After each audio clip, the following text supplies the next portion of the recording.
In a lot of games, you end up being stuck as the healer. It's not as fun as DPS, and all you do is keep people alive. But what if you could do both? Well, this is the most fun healer ever.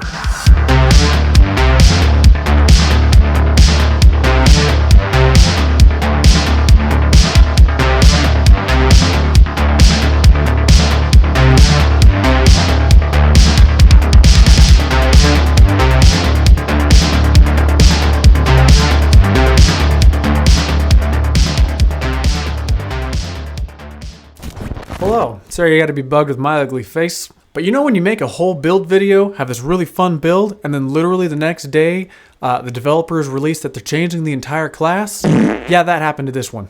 So I had the whole video filmed. You're going to see me pop in every once in a while with a kind of a footnote, updating you on a better way to play it with the new changes to Tomes. So, back at it, have fun. Hello again, and welcome back to the Heavy Hat. As is always, the first question we got to answer is, what gear does this build run? The answer to that is full celestial gear. That's it. From your head to toes, all your weapons, all your accessories, full celestial. I will note one thing. Me personally, right now, I'm running a minstrel staff. And you might be wondering why that is. And the answer to that is I'm cheap. So I just grabbed my staff for my full heal build. But if you want to be extra, go with the celestial staff. I run Superior Rune of the Elementalist, which, side note, if you are using my most fun Guardian build, you've already got all this set up for you. It's pretty cool. I take a main hand sword and an offhand torch. On the main hand sword, I have Superior Sigil of Concentration. Offhand torch, I have Superior Sigil of Smoldering. Then on the staff, I run Superior Sigil of Concentration and Superior Sigil of Transference. Down here for our utility bar, we take Mantra of Solace, Bow of Truth, Purging Flames, Mantra of Potence, and Signet of Courage. Signet of Courage recently got buffed, and its passive healing, combined with Bow of Truth occasionally, can really just passively heal most instances. It's pretty cool. Alternating between Mantra of Potence and Mantra of Solace, you can keep quickness up 100% of the time, which is pretty nice. So between that, and then between Bow of Truth and Signet of Courage, you can pretty much just top everybody off constantly, keep everybody healed, and focus on DPS. It's pretty cool. But as always, occasionally something happens, and you're going to want to switch to your staff, and you're going to want to do some heals. If you are new to Guardian and you've never used staff before, number one, your auto attack doesn't do a whole lot of damage, but it does have a 1200 range. Number two is Holy Strike. Not only does it do damage, it does a really good amount of healing. Number three is a smaller... I guess I could just show you, huh? Let's get rid of this. Number two, big area of effect, does a little bit of damage. Sorry, little bird, I gotta show this off. Bring it on. Oh no, he was an endangered species. Why are you so calm about that? You just killed an endangered species. But number two not only does damage, it does a really good amount of healing. Number three, I love using because A, it'll sit here and pulse, give you swiftness that'll just add up and up and up. So you can technically keep swiftness on your team for most of the time too.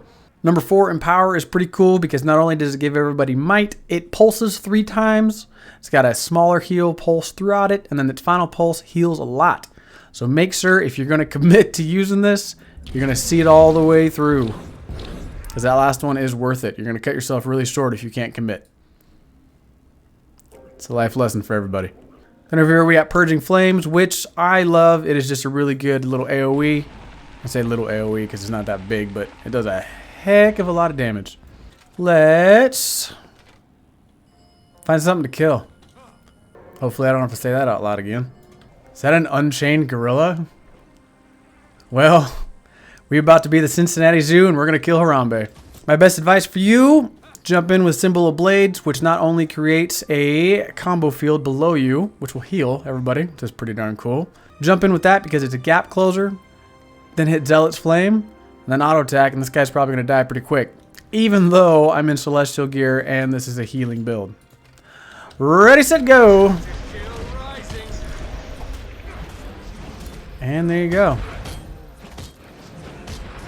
He knocked me down as his one last thing. Sorry, Harambe. Hi, I'd like to interrupt your normally scheduled broadcast because I've been testing all this crap out with the new Tomes pages. If you haven't heard, we now have 5 pages total. to use between all 3 tomes. You can't just pop in at 5 pages for F3, 5 pages for F2, and 5 pages for F1. You share them all, and they slowly regenerate. Long story short, F1 is still damage, F2 is still heals, F3 is still defense.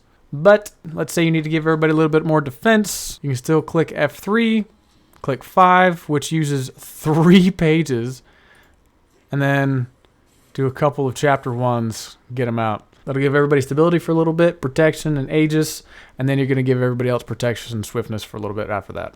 Let's say your staff ain't cutting it and you really need some more heals. You can still click F2, click 5, increases your healing effectiveness, and spam 1 a little bit. Let's say you got some extra tomes, you want to do some more damage, and nobody needs anything, and everybody's not standing in fire, which is always good. You sit here and wait for all these tomes to recharge for a second.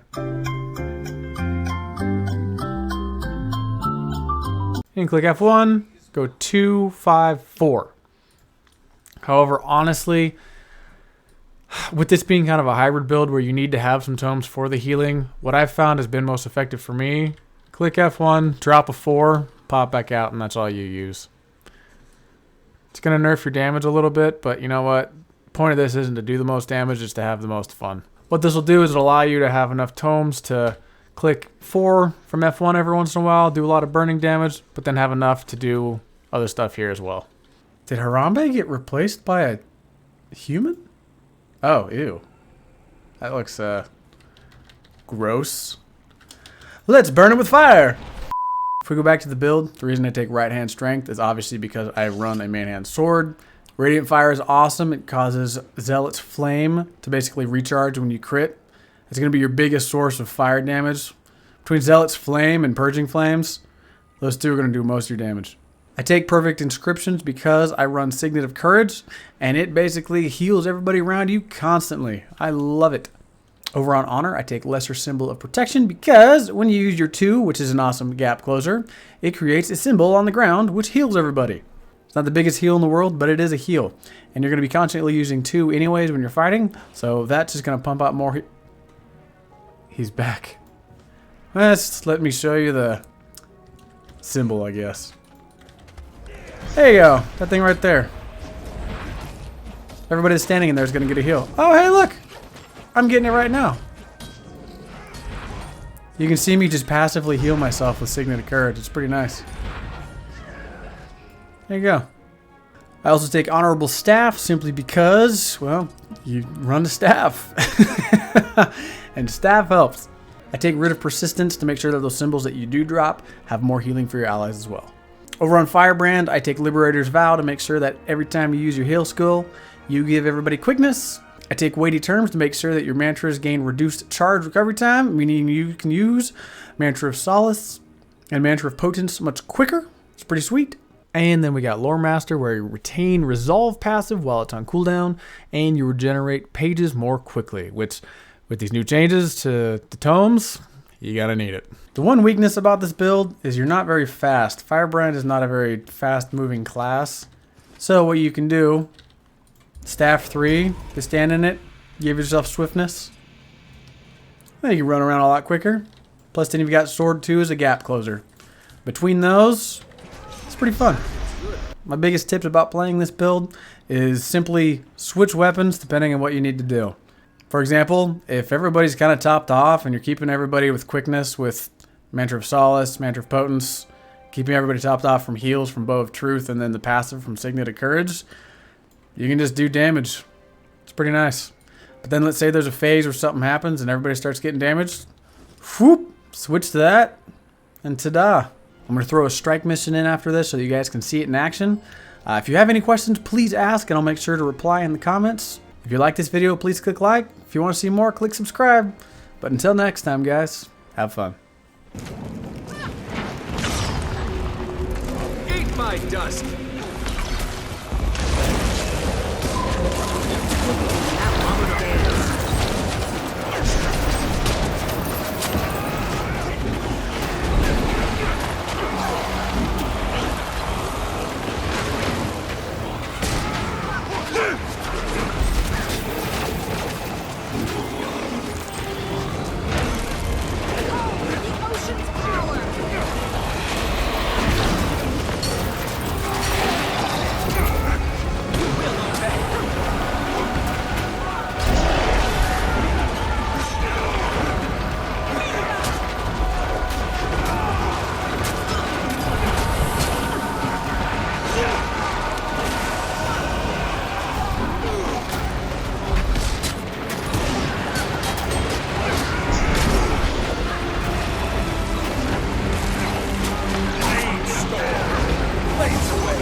Knowledge is power.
Refreshing.